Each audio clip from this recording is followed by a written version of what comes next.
Hi, welcome to another video in this series on the Raspberry Pi. This is the sixth episode of the series. In the previous videos, we learnt about the Raspberry Pi boards, their history, how to set them up for use, and learnt about the use of GPIO, SPI, and UART peripherals on the Raspberry Pi. In this episode, we talk about using the I2C or the I2C on the Raspberry Pi using the C language. There are multiple ways to do so in C. Today, we see how to use the I2C peripheral using the I2C dev framework in C language. Let's go.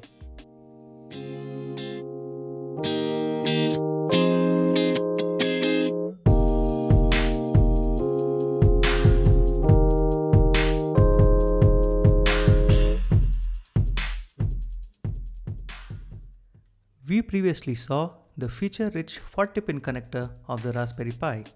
This is the mapping of the I/O pins which are brought out on the connector. You have primarily three broad categories of I/O: power, communication, and sound. All the pins other than power can be used as general purpose I/O as well. You have the SPI, I2C, and UART, which are very commonly used in embedded systems. You also have a couple of PWM pins which can be used to drive motors or some other actuators. Unfortunately, as of today, the Raspberry Pi boards don't have a hardware ADC on them, but the Raspberry Pi Pico changes that. Before we actually see how to use the I2C bus, let's first learn a little about it. There are some terrific tutorials online for learning about this bus, and we will highly recommend looking at them if you wish to learn more about the bus itself. It basically has two main players, the master and the slave or slaves. In an I2C link, you would see two connections. The first signal is the data line, commonly referred to in literature as the SDA line. The second signal is the clock line, commonly referred to in literature as the SCL line. The I2C bus is a half duplex bus, and it is best suited for low speed communication. If higher speeds is the goal, I2C may not be the best choice, especially if full duplex communication is sought. Also, if multiple slaves are connected to one master on the I2C bus, only one can talk to the master at a time. Some typical I2C slaves are sensors like temperature sensors, inertial sensors, humidity, inductive, and capacitive sensors. Another popular category of slaves is the memories like the EEPROMs, especially the low density memories. Another good use case of I2C is configuration of some complex systems like a CMOS camera, an audio codec, a video card, a power management IC, and so on. I2C is pretty popular in embedded systems owing to the relatively simple implementation and the wide adoption by a lot of semiconductor companies. With this information, let us now look at how the I2C bus can be used in the Raspberry Pi world. These are some of the more popular ways of using the I2C in the Raspberry Pi. There are two ways in which you can use this, either using C or C++ or using Python. If using C or C++, then there are two paths that can be chosen. First path is that you can write a Linux driver that will execute within the kernel. This has several advantages like faster execution, higher priority, tighter coupling with the kernel, etc. However, this is the more difficult way to use the I2C bus and has a higher learning curve than our other method, which is to use a framework called I2C dev in the user space. It has its own advantages and is pretty popular among beginners as well as intermediates and experts for a lot of applications. If using Python, then using the SMBus2 module is the best option to go with. In fact, a lot of freely available Python modules use C or C++ in the background to efficiently use the I2C peripheral.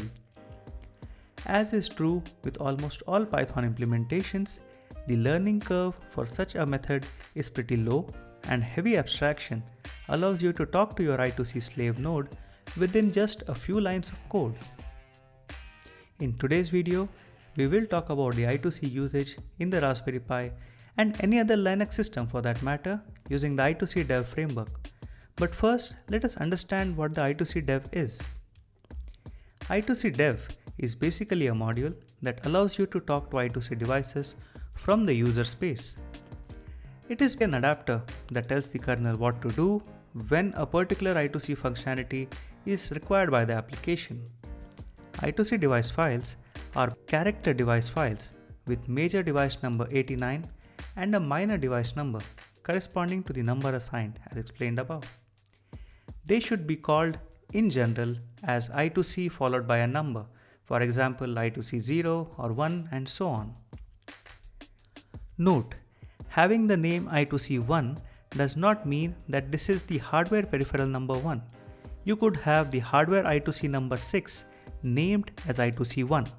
This completely depends on the configuration in the device tree of the system. Also, we said that the I2C device files are character device files. This means that the adapter can be opened by calling simple file I/O operations like open. This not only simplifies the application development but also makes your application extremely portable. You can see that the dev folder on the Raspberry Pi has an I2C device called I2C1 which is brought out on the I/O pin connector. Now let us see what a bare minimum I2C application may look like. Say you have the application that uses I2C dev in the user space and you have the Linux kernel. What would their exchanges look like? The first step is to open the I2C device. Remember how we saw that the dev folder has the entries like I2C1, I2C2 and so on? We will open here the I2C device file of interest for us. The next step is to configure the I2C bus using ioctl calls. We have talked about ioctl in a previous video.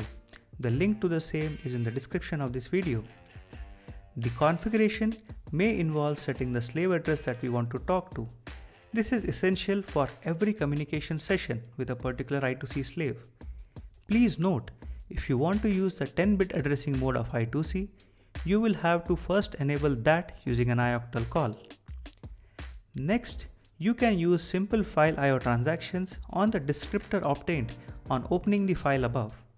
A write will write to the I2C bus. A read will try to read from the bus and so on. Come, let us test this flow in a simple I2C transaction with a temperature sensor. We shall try to read the device ID of a temperature sensor. We are going to use the TMP006 from TI. For this, we simply connect pins 3 and 5 of the Raspberry Pi I/O connector. Note, the pin 3 is SDA and the pin 5 is SCL. Before we go to the software, let's take a look at the hardware that we plan to use. This is the Sensor Hub Booster Pack from Texas Instruments. The link to this board is in the description of this video. This board has a lot of sensors on it. In this demo, we shall talk to the temperature sensor named U1 on the board in this video. The connections are as follows. The first pin of jumper 1 is the 3.3 volt power supply, the first pin of jumper 2 is the ground, and pins 6 and 7 on jumper 2 are the I2C SDA and SCL lines. You can see from the datasheet that if the I2C communication happens correctly, we should be able to read the manufacturer ID as 0x5449 and the device ID as 0067. Come, let's also understand how to read the temperature. So from the datasheet, we see the information that the temperature register data format is reported in a binary 2's complement signed integer format. The datasheet also mentions that 1 LSB is equal to 1 by 32, that is 0.03125 degrees Celsius. The formula to calculate the temperature in degrees Celsius is to right shift the register value by 2 and then divide the resultant by the number 32. Come, let's go ahead and do some communication with the temperature sensor. Now, let's take a look at a simple example that we have written which uses the I2C dev framework and tries to read the temperature and several other things from a temperature sensor named TMP006 from Texas Instruments. These are all the headers that you need to add in the application. The most important ones are linux/i2cdev.h and linux/ioctl.h. We have defined macros for the I2C device that we'll be using. We mentioned before that the I2C device Present on the Raspberry Pi I/O connector is the /dev/I2C1. These are some of the registers that we will be talking to from the TMP006 temperature sensor. We have written a very simple function to do the temperature conversion that we saw before. Basically, we right shift the temperature reading by 2 and then divide that by 32 to get the actual temperature in degrees Celsius. Remember, we are not doing any calibration in this application, so the readings may not be as accurate as those after calibration. We first open the device, then the ioctl function to set the I2C slave. In this case, the slave address is 0x41. Then we try to read the man ID from the TMP006. Then we try to read something called the device ID or the dev ID from the TMP006. Then we change the TMP006 configuration slightly to give us a faster sample rate. And finally, we start a loop to read the temperature. We read the temperature every second and we do that 20 times. Let's go ahead and run our application. As you can see, we are able to correctly read the manufacturer ID and the device ID, which are 0x5449 and 0067 respectively. We have changed the sensor configuration and are now able to read the temperature data in degrees Celsius. This is currently the room temperature of the place where I am sitting. Let me introduce a hot element to the scene. This will definitely change the temperature by at least a few degrees Celsius. Remember, this is an IR temperature sensor and it needs to have proper mechanics in place to have the exact temperature. But adding a hot element to the scene should definitely change the temperature a little bit. Let's do that. Now I have kept a hot cup of water near the sensor. Let's see how much the reading changes. Alright, as you can see, it retained the configuration it had just a few minutes back, and as you can see now, the temperature is rapidly increasing. If we keep this on for some more time, we would see the temperature settle to a value, but please note this would not be the exact value since we don't have the proper mechanics in place to read temperatures using the IR sensor. Let's go back to the video. That's it. That is the end of this video. Thank you for tuning in, and do leave a comment and a like if you enjoyed this and would like more content like this. See you soon with a brand new video about the world's favorite computer. Bye.